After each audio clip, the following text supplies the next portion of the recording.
kete lo ala jong da yin jong da juang rong da jak ko lo no to di promotion ko ndeng promotion Classic Production. gara yo ga do do gara ga da yo ya ga ni baby adi nyal le ba gara yo ga do do gara ga da yo ya ga ni baby adi nyal le ba gara yo ga do do gara ga da yo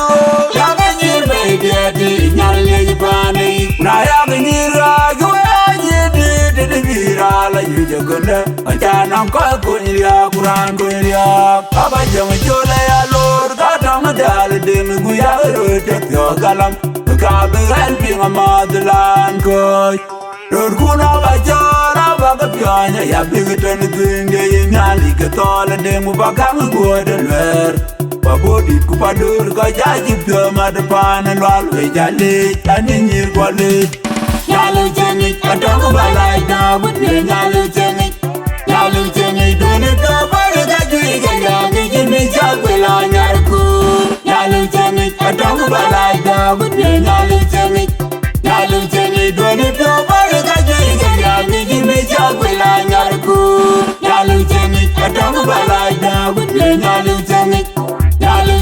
doni do bari da juiga yangi jimi jagwe la nyarku. Ya gudun bedungna mana warga gerani ya majibiri paidar ya gudun bedungna mana warga gerani ya majibiri paidar ya gudun bedungna mana warga gerani ya majibiri paidar ya gudun bedungna mana warga gerani ya majibiri yalu jengi adongo balai da wudne yalu jengi doni do bari da juiga yangi jimi jagwe la nyarku. Yalu jengi adongo balai da wudne yalu jengi, doni do bari da juiga yangi jimi jagwe la nyarku. Yalu jengi adongo balai da wudne yalu jengi, doni do bari da juiga yangi jimi jagwe la nyarku. Gara yo ga do do bari da da yo, ya ga ni baby adi nyal le ba. Gara yo ga do do bari da da yo, ya ga ni baby adi nyal le ba. Gara yo ga do do bari da da yo, ya ga ni baby adi nyal le ba ni. Na ya ga ni ra yo ye de bira la yu jagona ajana ko ya buran ko ya aba jam jole ya lor ka tam dal de mu ya ro te yo galam ka be hal pi madlan ko lor kuna ba jara ba ka pyanya ya bi ten dinge nyali ka tole de mu ba ka go de ler ba bodi ku pa dur ka ja ji pyo mad pan lwal we jale ani nyir ko le yalu jengi adongo balai da wudne yalu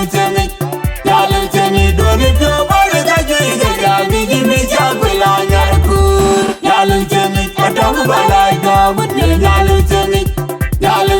doni do bari da juiga yangi jimi jagwe la nyarku. Yalu jengi adongo balai da wudne yalu jengi,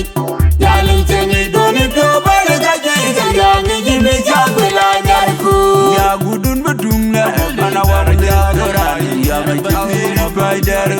ya gudun bedungna mana warga gerani ya majibiri paidar ya gudun bedungna mana warga gerani ya majibiri paidar ya gudun bedungna mana warga gerani ya majibiri yalu jengi adongo balai da wudne yalu jengi, doni do